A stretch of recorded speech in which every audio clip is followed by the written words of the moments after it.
দিনের শুরুটা হয় ঠিক এইভাবে, ঠিক দিন নয়, ভোর ভোর ঠিক 5টা। তখন এমন সুন্দর একটা সবুজের সমারোহের মধ্যে দিয়ে ট্রেনে করে ঝিকঝিক করে ছুটেছি।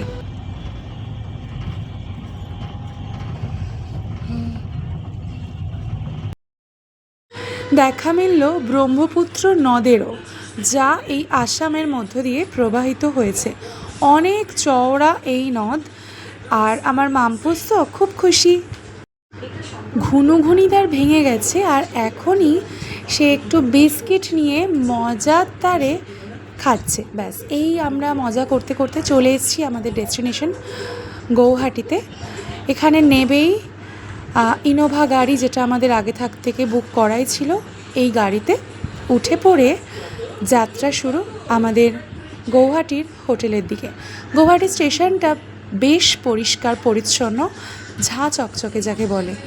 গাড়িতে উঠে পড়েছি এবং গাড়িতে করে আমরা চলে এলাম এই বিশ্বরত্ন হোটেলে। বিশ্বরত্ন হোটেলের এই যে বসার যে জায়গাটা, রিসেপশন, সেই রিসেপশনটা ছিল এতটাই সুন্দর এবং এতটাই ভালো।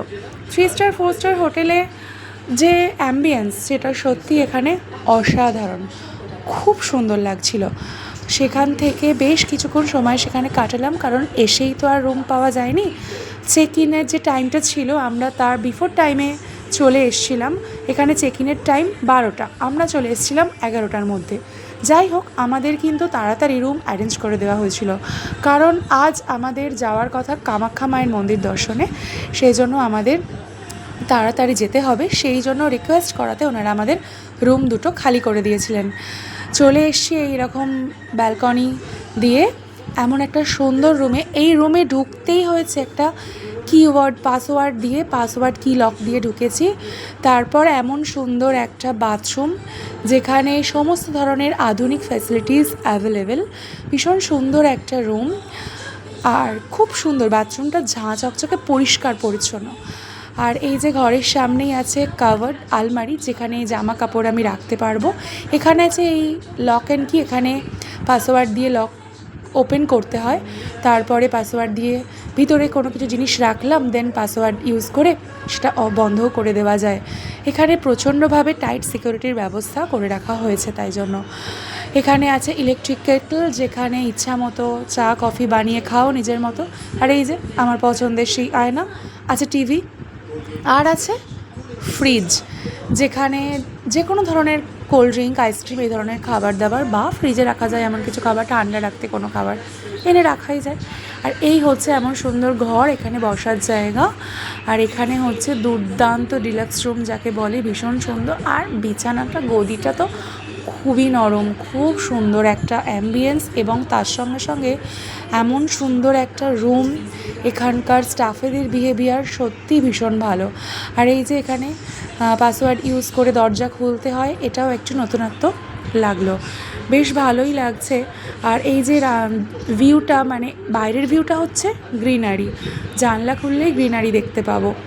আর তারপরেই আমরা বেরিয়ে পড়লাম একটু লাঞ্চের উদ্দেশ্যে, কারণ খাওয়া দাওয়া তো করতেই হবে। এরপরে আমাদের আরও কিছু ডেস্টিনেশন ঘোরার আছে। এই রেস্টুরেন্টটাতে আমরা চলে এসেছি দুপুরের আহার করার জন্য। এখানকার অ্যাম্বিয়েন্সটাও খুব ভালো, কিন্তু এখানকার দাম তো বেশ বেশি, এবং তার সঙ্গে সঙ্গে এখানকার যে কোয়ালিটি, মানে ফুড কোয়ালিটি ভালো হলেও কোয়ান্টিটি কিন্তু খুব কম। দাম যদি বেশিও হয়, সেখানে যদি কোয়ান্টিটি বেশি থাকে তাহলে মনটা ভরে যায়, কিন্তু এখানে কোয়ান্টিটি খুবই কম। আমরা নিয়েছিলাম চাউমিন, 4 জনের 4টে চাউমিন নিয়েছিলাম, বাট আমাদের মন প্রাণ কিছুই ভরেনি সেভাবে। যাই হোক, সেখান থেকে খাওয়া দাওয়ার পরে আমরা চললাম কামাখ্যা মায়ের মন্দিরের উদ্দেশ্যে। তবে আমরা প্রথমেই কামাখ্যা মা দর্শন করিনি, কামাখ্যা মায়ের মন্দিরের ওপরে আরও 2টি মন্দির ছিল। আসামের রাস্তাঘাট অত্যন্ত যানজটবহুল। আমরা চলে এসেছি এই যে ভুবনেশ্বরী মাতার মন্দিরে।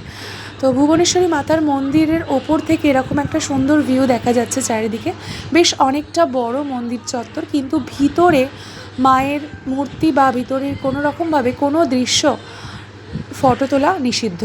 সেখান থেকে আমরা চলে এলাম বগলা মাতার মন্দিরে। এখানেও কিন্তু ভিতরে গিয়ে ফটো তোলা নিষিদ্ধ, ভিতরের কোনো কিছু দৃশ্যের ছবি তোলা যাবে না। তো বাইরে থেকেই আমরা ফটো তুলেছিলাম।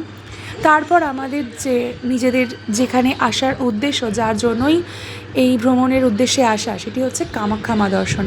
কামাখ্যা মার দর্শন করতে আমরা চলে এসেছি। প্রচুর প্রচুর প্রচুর ভিড়। সেই ভিড়ের মধ্যে দাঁড়িয়ে আমরা কামাখ্যা মায়ের দর্শন করেছি। কিন্তু আশ্চর্যের বিষয়, এখানে মাতৃদেবীর কাছে কোনো রকমভাবে কোনো ফটোগ্রাফি অ্যালাউ নয়। আসলে অ্যালাউ থাকবেই বা কী করে, সেখানে তো মাকে ডাকতেই ভক্তগণের সময় চলে যায় এবং মায়ের কাছে মন প্রাণ উজাড় করতে পুজো দিতে ইচ্ছা করে। তাহলে যদি সেখানে ফটো তুলি, মাকে ডাকবো কখন? আমার তো মতামত এটাই বলে। তাই বেশ করে ভিতরের গর্ভগৃহের ফটো তুলতে না দিয়ে, গর্ভগৃহের ফটো তোলা যায় না, তবে বাইরের আমরা সমস্ত জায়গাটা ফটো তুলে নিয়েছি এবং মনের মণিকোঠায় তাকে স্থান করে দিয়েছি। আর কামাখ্যা মায়ের কাছে আসার ইচ্ছা বহু বছরের, তো আজ সেই ইচ্ছাটা মা পূরণ করলেন, আসতে পারলাম। বেশ ভালো লাগছে এখানে এসে। আমি তো চারিদিকে অবাকভাবে দেখছিলাম। দূরের ওই যে চূড়াটি, ওটি স্বর্ণচূড়া।